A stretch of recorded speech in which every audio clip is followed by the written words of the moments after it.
सिंह चौटाला संघर्ष करो, हम तुम्हारे साथ हैं। जननायक जनता पार्टी जिंदाबाद जिंदाबाद जिंदाबाद। युवाओं की आवाज दिग्विजय सिंह चौटाला जिंदाबाद जिंदाबाद जिंदाबाद दुष्यंत चौटाला जिंदाबाद जिंदाबाद जिंदाबाद अजय सिंह चौटाला जिंदाबाद जिंदाबाद जिंदाबाद। मौजूद आज हरियाणा प्रदेश के चरखी दादरी जिले में इन दिनों हरियाणा प्रदेश में दुष्यंत चौटाला वर्सेज हिसार पुलिस का जो मामला है वो लगातार तूल पकड़े हुए है। ये पुलिस की बर्बरता है और जो बेलगाम प्रशासन है उसका एक ये इशारा सरकार की तरफ से था। ये आज इतनी हिम्मत रखते हैं तो एक सामान्य आदमी के जीवन के लिए सीआईए तो अपने आप में एक गुंडागर्दी करने वाला एक विंग है पुलिस का। तमाम तरीके के आरोप आपने गंभीर लगाए। दुष्यंत चौटाला भी कई बार इस मामले पर प्रेस कॉन्फ्रेंस कर सके, लेकिन पुलिस विभाग जो है आपके तमाम आरोपों को खारिज करता है। तो सीसीटीवी फुटेज भी हैं, रात को किस तरीके से अवैध तरीके से वो घर में घुसते हैं, हथियारों के साथ घुसते हैं। अब बीजेपी ये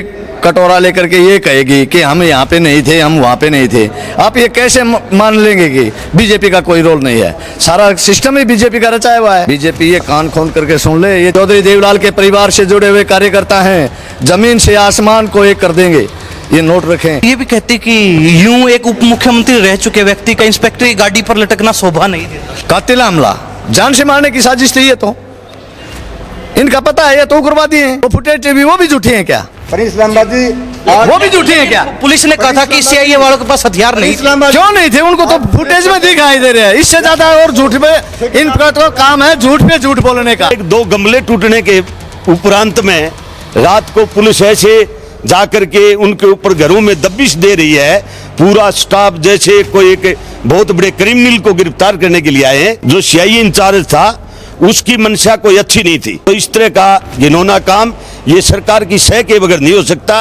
कहते हैं कि दुष्यंत चौटाला जो राजनीतिक रूप से कमजोर हो चुके हैं, बहुत पिछड़ चुके हैं हरियाणा में, और वो एक पब्लिसिटी पाने के लिए, लोगों का ध्यान आकर्षित करने के लिए एक पब्लिसिटी स्टंट कर रहे हैं। का डर भारतीय जनता पार्टी को है कि इनकी बढ़ती हुई ताकत है कि हरियाणा प्रदेश का युवा लामबंद ना हो जाए। इस भय के मारे इन्होंने ये केस बनाना, और केसों से क्या डरेंगे? मात्र ऐसी पार्टी है हमारी जेजेपी पार्टी जो आज के दिन युवाओं की लड़ाई लड़ रही है, छात्रों की लड़ाई लड़ रही है। यूनिवर्सिटियों में जाकर दिग्विजय भाई साहब खुद छात्रों की लड़ाई लड़ने का काम कर रहे हैं। हमारी युवाओं की आवाज दबाने का काम किया जा रहा है प्रशासन के द्वारा। तो जब रक्षक ही भक्षक बन जाएंगे तो कैसे काम चलेगा? जेजेपी पार्टी बिल्कुल आर पार करने का काम करेगी। अगर हमारे को न्याय नहीं मिला तो हम इतनी संख्या में युवा पहुंचकर हमारे संघर्ष की लड़ाई लड़ेंगे। खून खोल उठता है जब अजय सिंह के परिवार के ऊपर ऐसी बात आती है तो ईंट से ईंट बजा देंगे। सैनी साहब सुन ले। नमस्कार, स्वागत आपका हरियाणा न्यूज 24 पर। मैं हूं प्रिंस लंबा, मेरे से विनय सिंधु के साथ। मौजूद आज हरियाणा प्रदेश के चरखी दादरी जिले में, और ये सोनी धर्मशाला है। यहाँ पर जेजेपी पार्टी का एक कार्यक्रम है, एक मीटिंग, एक बैठक है जिसमें दिग्विजय चौटाला आने वाले हैं। वैसे तो इन दिनों हरियाणा प्रदेश में दुष्यंत चौटाला वर्सेज हिसार पुलिस का जो मामला है वो लगातार तूल पकड़े हुए है, लेकिन अब तक कार्यकर्ताओं का बहुत कम रुख इस मामले पर देखने को मिला था। आज यहाँ बैठक है और उस बैठक के लिए चरखी दादरी जिले से तमाम कार्यकर्ता जो जेजेपी पार्टी के वर्कर हैं वो यहाँ मौजूद हैं, जेजेपी पार्टी के पदाधिकारी यहाँ मौजूद हैं। इनसे जानने की कोशिश करते हैं कि जिस तरीके से ये पूरा मामला हुआ है, ये पूरा प्रकरण चला है, क्या ये इसको सही मानते हैं, गलत मानते हैं, इनके क्या विचार इस पूरे मामले पर है, खुलकर बातचीत करते हैं। सबसे पहले हमारे साथ जिला अध्यक्ष जी, क्या नाम है? रविंद्र सांगवान। सांगवान साहब, क्या कहेंगे हिसार प्रकरण को लेके? देखिए, ये पुलिस की बर्बरता है और जो बेलगाम प्रशासन है उसका एक ये इशारा सरकार की तरफ से था। और मैं तो ये कहूँगा कि ऐसा किसी भी आम आदमी के साथ हो सकता है। और जब ये इतनी ज़रूरत कर सकते हैं कि पूर्व में उप मुख्यमंत्री रहे एक व्यक्ति की गाड़ी का काफिला रोक के, और ये आज इतनी हिम्मत रखते हैं तो एक सामान्य आदमी के जीवन के लिए सीआईए तो अपने आप में एक गुंडागर्दी करने वाला एक विंग है पुलिस का। और पीछे भी हमने देखा है फर्जी एनकाउंटर्स में और कुछ, इनकी कस्टडी में भी बहुत सी मौतें हुई हैं, आपने हरियाणा के इतिहास में भी देखा होगा। तो ये उसी तरीके का एक प्रोपेगेंडा इन्होंने चलाया हुआ था। आप लोगों की तरफ से, आपकी पार्टी की तरफ से तमाम आरोप लगे कि वो दुष्यंत चौटाला को मारना चाहते थे, ये पूरी एक साजिश, एक षड्यंत्र था, राजनीतिक तौर पर ख़त्म करना चाहते थे, और तमाम तरीके के आरोप आपने गंभीर लगाए। दुष्यंत चौटाला भी कई बार इस मामले पर प्रेस कॉन्फ्रेंस कर सके, लेकिन पुलिस विभाग जो है आपके तमाम आरोपों को खारिज करता है कि इन आरोपों में कोई दम नहीं है, ये सरासर झूठे आरोप। देखिए, वो तो सीसीटीवी फुटेज भी हैं, रात को किस तरीके से अवैध तरीके से वो घर में घुसते हैं, हथियारों के साथ घुसते हैं, जैसे बहुत बड़ा क्राइम उन्होंने किया हुआ हो, उन लोगों को गिरफ्तार करते हैं जिनके एफआईआर में नाम तक नहीं है और उनको बेवजह उनके परिवार को परेशान किया जा रहा है। तो ऐसे में हमने जो तथ्य के आधार पे चीज़ें रखी हैं, अब पुलिस का काम है वो अपने आप को बचाने का काम कर रही है और ऐसा संभव नहीं है। हमने जुडिशरी मांग भी की है, जांच की जाए और हम आगे कोर्ट में भी जाएंगे, जनता की अदालत में भी जाएंगे, सब जगह इसका निचोड़ निकाल के लेके आएंगे। आपने कहा कि ये एक षड्यंत्र था, कौन षड्यंत्र कर रहा है, किसका हाथ हो सकता है इसके पीछे? दुष्यंत चौटाला के पीछे कौन पड़ा हुआ है? देखिए, आज की जो वर्तमान सरकार है, मैं तो सीधे तौर पे कहूँगा कि ये किसी भी क्षेत्रीय राजनीतिक पार्टी को या किसी भी राजनीतिक व्यक्ति को इसी तरीके से ये टॉर्चर करते हैं, परेशान करते हैं और धीरे धीरे उसको कमज़ोर करने का काम करते हैं। इससे बड़ा षड्यंत्र और नहीं हो सकता। दुष्यंत चौटाला की पार्टी इस समय हरियाणा प्रदेश में माने तो एक भी पद पे नहीं है, लेकिन बावजूद इसके अगर सरकार डर रही है तो क्या वजह हो सकती है? उसका सबसे बड़ा रीज़न यही है कि जिस दिन चुनाव के रिजल्ट आए उसी दिन से हमने दोबारा से गाड़ियों पे स्पीकर बांध लिए, वहीं से जनता में जाना शुरू कर दिया और आज एक लय बन गई है दोबारा से जनता में। जननायक जनता पार्टी के कार्यक्रम बहुत तगड़े होने लगे, यूनिवर्सिटियों में भी कार्यक्रम हो रहे हैं, छात्र विंग के कार्यक्रम हो रहे हैं। सामान्य जो गाँव में बड़ी बड़ी चौपालें जब हमारे नेता जाते तो भर जाती हैं, लोग सुनने आते हैं उनको। तो उस भय से कि कहीं ये सत्ता से दूर होने का एक वो तो माध्यम नहीं बन रहा है तुम्हारे सामने, इसलिए वो प्रयास कर रहे हैं इस तरह। दिग्विजय सिंह चौटाला संघर्ष करो, हम तुम्हारे साथ हैं। जननायक जनता पार्टी जिंदाबाद, जिंदाबाद जिंदाबाद युवाओं की आवाज दिग्विजय सिंह चौटाला जिंदाबाद, जिंदाबाद जिंदाबाद दुष्यंत चौटाला जिंदाबाद, जिंदाबाद जिंदाबाद अजय सिंह चौटाला जिंदाबाद, जिंदाबाद जिंदाबाद राहुल देवीलाल अमर रहे। आपसे जानना चाहेंगे, पूरा दमखम है, युवाओं से ज्यादा जोश आप में नजर आता है, क्या इस पूरे मामले को कैसे देखते हैं आप? हिसार में जो वो तीसरा प्रोग्राम रखा गया तो सरकार की चिंताएं बढ़ना स्वाभाविक था और सरकार दिग्विजय सिंह के यदि प्रोग्राम इसी तरह से चलते रहते तो सरकार ने ये सोचा कि इस प्रोग्राम को यदि इनको डरा करके धमका करके पुलिस प्रशासन का दबदबा दिखा करके यदि इनको डरा दिया तो ये भविष्य में ये संगठन टूट जाएगा, कमजोर पड़ जाएगा। बीजेपी तो कहती है कि हमारा इस चीज से कोई लेना देना नहीं है, जेजेपी पार्टी के पीछे हम लगे होंगे, इनके पास ना कोई विधायक है, ना इनका जनाधार है, ना इनका अस्तित्व बचा, ना इनका भविष्य। बीजेपी तो ये कहती है। स्वर्गीय जयप्रकाश नारायण कोई विधायक थे, एमपी थे, आपकी याददाश्त बता दूं मैं, उन्होंने पूरे देश में 1977 के अंदर ना विधायक थे, ना एमपी थे, पूरे देश का तख्तापलट कर दिया था। उस समय की जो कांग्रेस सरकार थी, इमरजेंसी के दौरान पूरे देश को लामबंद किया था। चौधरी चरण सिंह, चौधरी देवल जैसे महान नेताओं ने संगठित होकर के उस तानाशाही सरकार का पर्दाफाश किया था, तख्तापलट किया था। उसी प्रकार चाहे भले ही दुष्यंत चौटाला एमपी एमएलए ना हो, लेकिन आज पूरे हरियाणा प्रदेश के नौजवान बुजुर्ग उनके साथ हैं और ये आने वाले 2029 के चुनाव में, और मैं आपको भी निमंत्रण देता हूं, आने वाली 27 तारीख को हिसार के अंदर एक छात्रों की तरफ से महापंचायत का आयोजन किया गया है। 27 तारीख को आप देखना, एक हमारी तरफ से पंचायत के अंदर बहुत बड़ा फैसला लिया जाएगा और सरकार की चुलें लाने का काम करेंगे। जी, क्या कहेंगे? पूरा मामला आपने देखा, सरकार का रुख आपने देखा, दुष्यंत चौटाला और चौटाला परिवार का रुख आपने देखा, क्या लगता है गलती किसकी मानते हैं? ये तो संदक दिखाई दे रहा है प्रिंस भाई कि जहां अब बीजेपी ये कटोरा लेकर के ये कहेगी कि हम यहाँ पे नहीं थे, हम वहाँ पे नहीं थे। आप ये कैसे मान लेंगे कि बीजेपी का कोई रोल नहीं है? सारा सिस्टम ही बीजेपी का रचाया हुआ है। और क्या कहते हैं कि बीजेपी के पास, जेजेपी के पास कोई विधायक नहीं है और कुछ नहीं है। बीजेपी ये कान खोल करके सुन ले, ये चौधरी देवलाल के परिवार से जुड़े हुए कार्यकर्ता हैं, जमीन से आसमान को एक कर देंगे। ये नोट रखें, 27 तारीख को हम दिखा देंगे बीजेपी को। आने वाला समय भाई दुष्यंत चौटाला का होगा, डॉक्टर अजय सिंह चौटाला का होगा। बीजेपी वाले तो ये भी कहते कि यूं एक उप मुख्यमंत्री रह चुके व्यक्ति का इंस्पेक्टर की गाड़ी पर लटकना शोभा नहीं देता। जब आपके ऊपर हमला होने वाला है, कातिल हमला, जान से मारने की साजिश थी, ये तो इनका पता है, ये तो उग्रवादी हैं शुरू के। आरएस का मतलब क्या है? ये पार्टियों को खत्म करने की सोच रहे हैं, लेकिन चौधरी देवलाल परिवार ने खत्म हुआ, चौधरी देवलाल की पार्टी से जुड़े हुए लोग न खत्म हुए, न डरेंगे, न निर्भीक आदमी है वो, न झुकेंगे। और बात निकल के आई है, कई बार चर्चाएं हुई हैं इस बारे में, वीडियो भी सामने आए हैं, कहते कि जो इंस्पेक्टर पवन कुमार सीआईए इंचार्ज, ये तो 45 साल से चौटाला परिवार से जुड़े हुए। हमने तो सुना नहीं।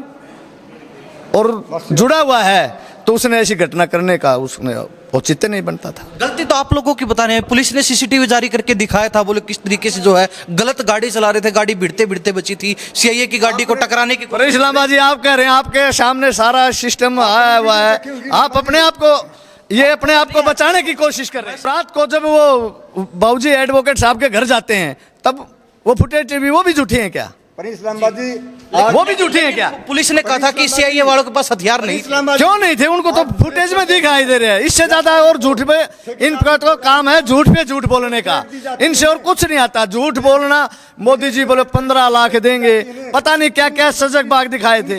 अरे कहाँ है हरियाणा की बागडोर तो सिर्फ चौटाला परिवार ही संभाल सकता है, चौधरी देवीलाल परिवार ही संभाल सकता है, इनके बस की बात नहीं। सिंह चौटाला आगे बढ़ो, तुम्हारे साथ है। दिग्विजय सिंह संघर्ष करो, तुम्हारे साथ है। दुष्यंत चौटाला संघर्ष करो। तो हमारे साथ जेजेपी के और भी कई कार्यकर्ता पदाधिकारी मौजूद, इनसे बातचीत कर लेते हैं। क्योंकि हिसार प्रकरण जिसमें जेजेपी ने पुलिस पर गंभीर आरोप लगाए, तो पुलिस उन आरोपों को नकार रही है। नरेश द्वारका जी हैं, पदाधिकारी भी हैं, क्या कहेंगे? किसान सेल के प्रदेश अध्यक्ष हैं, क्या कहेंगे?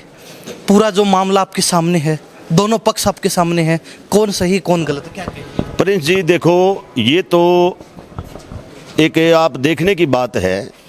जिस दिन वो पहले तो यूनिवर्सिटी में कार्यक्रम था छात्र विंग का, और वो छात्र विंग जब बनी थी डॉक्टर अजय सिंह चौटाला के नेतृत्व में, और छात्र विंग ने जो इंसो है स्टूडेंट ऑर्गेनाइजेशन हरियाणा प्रदेश का, जिसको पहले हमारे प्रदीप देशवाल जी लीड करते थे, फिर बाद में दिग्विजय सिंह को उसका अध्यक्ष बनाया, तो ये 2002 के अंदर इसका गठन किया गया था। उसके बाद इंसो ने बहुत समाज सेवा के काम किए हैं, चाहे वो नेत्रदान है, चाहे रक्तदान है, और भी सामाजिक काम, गरीबों को, असहाय लोगों को मदद करना। काम आपको कार्यक्रम क्यों नहीं करने दिया? क्या मंशा थी? मंशा ये थी, जो अभी वीसी लगा रखे हैं काफ़ी जगह, जैसे कुरुक्षेत्र में जो प्रोग्राम हुआ उसने किसी हमारे प्रवक्ता ने मंजूरी दे दी थी वहाँ तो, लेकिन यहाँ वीसी जो बैठे है, ये भारतीय जनता पार्टी ने एक आरएसएस की पृष्ठभूमि तैयार करने के लिए, ताकि और छात्र संगठन ना उभरे, इसलिए उनको रोका जाए। और एक भीड़ जो है ना दूषण तौर तो नशे के दूर करने के लिए दिग्विजय सिंह और हमारे इंसो के जो दीपक मलिक हैं लगातार स्टूडेंट के बीच में इस किस्म के कार्यक्रम लेके जा रहे थे, ताकि हमारे जो स्टूडेंट के अंदर जो एक नशा की प्रवृत्ति एक युवा के अंदर बढ़ रही है, इसको रोकने के लिए। और साथ के साथ पॉलिटिकल बात भी स्वाभाविक रूप से, एक पार्टी की इंसो हमारे जननायक जनता पार्टी की छात्र इकाई संगठन है, तो राजनीतिक बात तो स्वाभाविक रूप से उसमें आएगी। उसको लेकर के इनको गिला था, और ये लेकर के जैसे कुरुक्षेत्र में 6 दिन के बाद, प्रिंस जी आप देखिए 6 दिन के बाद वहाँ पर्चा दर्ज होता है, और 1-2 गमले टूटने के उपरांत में रात को पुलिस ऐसे जाकर के उनके ऊपर घरों में दबिश दे रही है, पूरा स्टाफ जैसे कोई एक बहुत बड़े क्रिमिनल को गिरफ्तार करने के लिए आए हैं। तो इस किस्म के हालात प्रदेश के अंदर, ये भारतीय जनता पार्टी का विपक्ष की आवाज़ दबाने का मंसूबा है। अब दुष्यंत जी प्रदेश के पूर्व डिप्टी सीएम रहे हैं, और वो सांसद भी रहे, और सांसद रहे तो उनको जब लोकसभा का पार्लियामेंट का कार्यकाल था, प्रिंस जी आप उठा करके देखेंगे, एक यंग उम्र में उन्होंने अच्छे अच्छे कीर्तिमान स्थापित किए। और जब किसान के ट्रैक्टर को केंद्र की सरकार कॉमर्शियल व्हीकल लागू कर रही थी, उस वक्त में वो उस ट्रैक्टर को लेकर के अपने साथी सांसदों को बैठा करके और वो पार्लियामेंट के अंदर लेकर के गए, और उन्होंने उसको किसान का गड्ढा घोषित कराने का काम किया। अब ये साथी तरह तरह की बात करते हैं, काफ़ी जो चीज़ें आई इसके अंदर आ रही हैं, लेकिन उसके अंदर उसकी जो सीआईए इंचार्ज था उसकी मंशा कोई अच्छी नहीं थी। वो जब दुष्यंत गाड़ी से उतर के गए, उनसे पूछ रहे थे, उसी वक्त वो नीचे उतर के यदि दुष्यंत से सौहार्दपूर्ण वातावरण में यदि बात करते तो इतनी बात को तुल्य देने की जरूरत नहीं थी। लेकिन वो तो एक भागने का जो उसने काम किया ना, इस तरह से गाड़ी के आगे नशे में, अपनी वर्दी के नशे में, तो इस तरह का घिनौना काम ये सरकार की सह के बगैर नहीं हो सकता। आपके ऊपर भी ये आरोप लगे हैं, कहते हैं कि दुष्यंत चौटाला जो राजनीतिक रूप से कमजोर हो चुके हैं, बहुत पिछड़ चुके हैं हरियाणा में, और वो एक पब्लिसिटी पाने के लिए, लोगों का ध्यान आकर्षित करने के लिए एक पब्लिसिटी स्टंट कर रहे हैं। नहीं प्रिंस जी, ऐसा कुछ नहीं है। हमने तो मैं सन 1991 के अंदर युवा का अध्यक्ष था, लगातार संगठन में काम किया है और हमने बड़े उतार चढ़ाव देखे राजनीति में। जब ये भारतीय जनता पार्टी आज जो इसके 14 स्टेट में चीफ मिनिस्टर हैं, एक वक्त ऐसा था 1980 से पहले 2 पार्लियामेंट के सदस्य होते थे, जमीन इनके पास भी नहीं थी।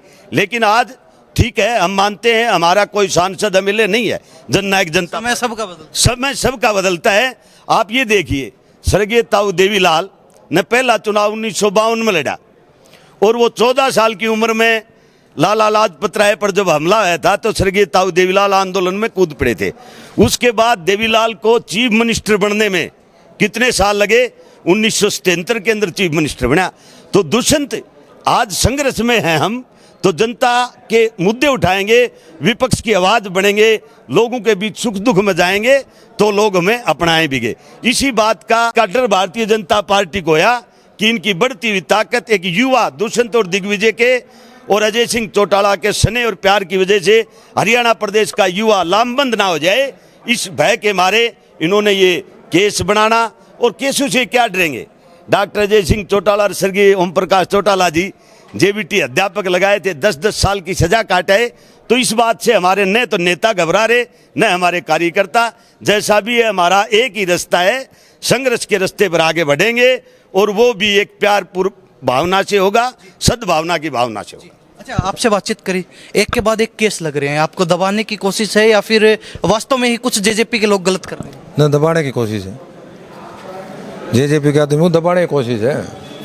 जेजेपी फिलहाल हरियाणा में ना सत्ता में है, ना कोई विधायक है, ना कोई सांसद है, फिर भी इतना डर क्यों? फिर सिंधु उभरता हुआ दिखाई दे रहा है ना, भविष्य का नेता है, इस बात का डर लग रहा है। इस बात का राजनीति से, हाँ जी, राजनीति से दुष्यंत जी का जो कद बढ़ रहा है ना राजनीति में, उससे भयभीत है बीजेपी। उसको पता है अगर ये निकल गया लड़का तो तुम्हारा 50 साल तो कोई बीज भी नहीं जामने वाला, इसलिए डर रहे हैं। ये इस तरह के ढोंग करते रह रहे हैं बीजेपी वाले।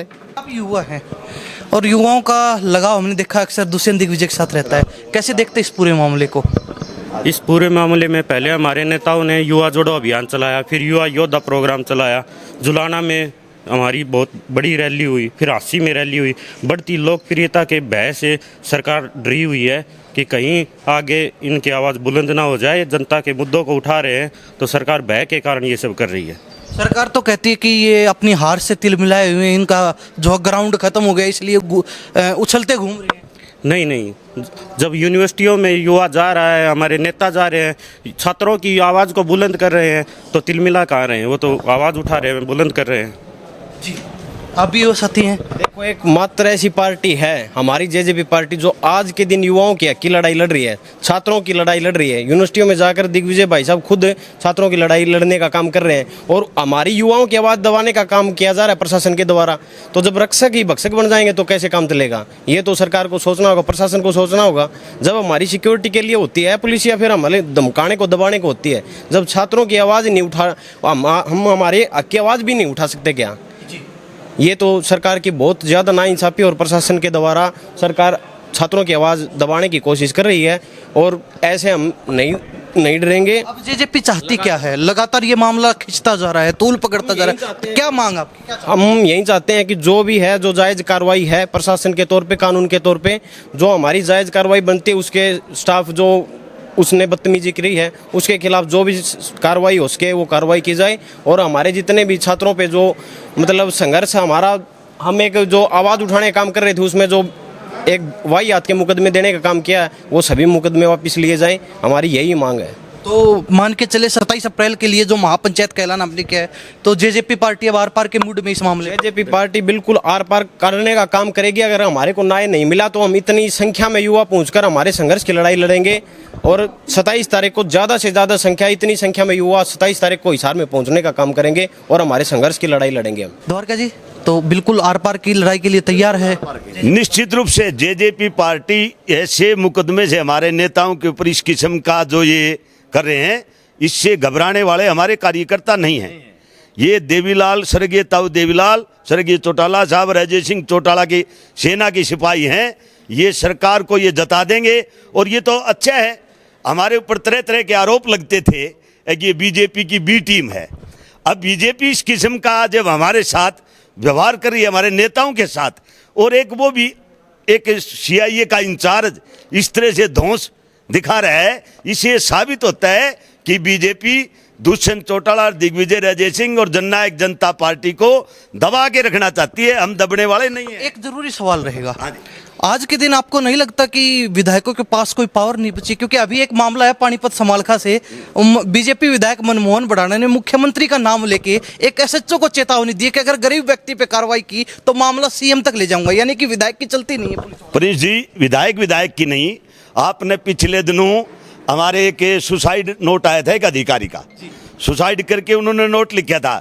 उस वक्त में केंद्रीय मंत्री भी आए थे और उनकी मीटिंग चंडीगढ़ में हुई और समझौते के लिए कुछ बातचीत हुई थी। उस वक्त का आपके ही पत्रकार साथियों के माध्यम से निकल करके वो बाइट आई थी।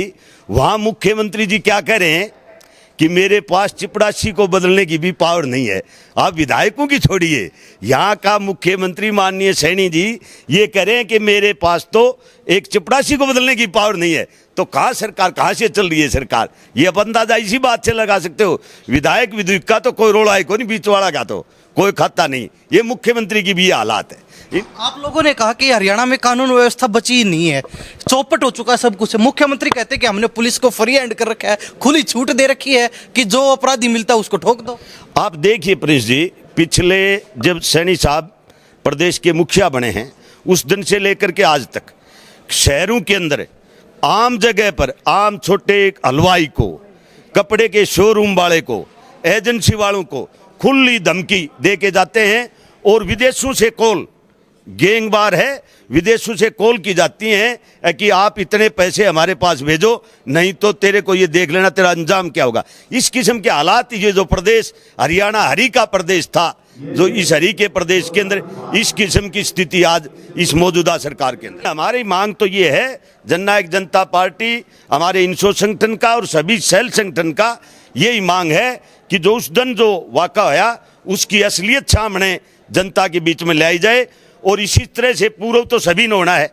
आज जो मुख्यमंत्री हरियाणा प्रदेश के प्रधानमंत्री हैं उनको भी पूर्व होना है, दुष्यंत भी पूर्व उप मुख्यमंत्री हैं प्रदेश के, वो सम्माननीय सांसद भी रहे हैं। तो ऐसे सम्मान की दृष्टि से उनको सभी को आगे रखना चाहिए। हमारा तो यही मांग। तो पीछे नहीं हटने वाले हैं जी? नहीं जी, बिल्कुल पीछे नहीं ये तो बीजेपी वाले गलत लाइन डाल रहे हैं। कल मुख्यमंत्री ये रहे या न रहे, इनके परिवार का क्या होगा? यानी भविष्य में इनके साथ भी ऐसा होगा? ऐसा नहीं, ये ऐसे कर रहे हैं तो होगा, क्यों नहीं होगा? बिल्कुल होगा। खून खोल उठता है जब अजय सिंह के परिवार के ऊपर ऐसी बात आती है तो ईंट से ईंट बजा देंगे। सैनी साहब सुन ले, ठीक है? हाँ जी। तो हमारे साथ तमाम जो है जेजेपी पार्टी के कार्यकर्ता पदाधिकारी तमाम लोग मौजूद थे। खास बातचीत की, हिसार प्रकरण को लेकर कहीं ना कहीं गुस्सा है, हर कोई जो है फिलहाल गुस्से में है और सीधा सा कहना कि जब तक न्याय नहीं मिलता तब तक इस मामले पर सरकार का, प्रशासन का पीछा छोड़ने वाले नहीं है। सरकार को या फिर यूँ कहे कि कानून व्यवस्था को इस मामले में न्याय करना होगा। और कहीं ना कहीं 27 अप्रैल की जो महापंचायत उसको लेकर भी इन्होंने साफ कर दिया है कि आर पार की लड़ाई के मूड में फिलहाल पूरी जेजेपी पार्टी है। इन्हीं सब बातों के साथ मैं प्रिंस लांबा, मेरे सहयोगी विनय सिंधु के साथ हरियाणा न्यूज़ 24। नमस्कार, जय हिंद।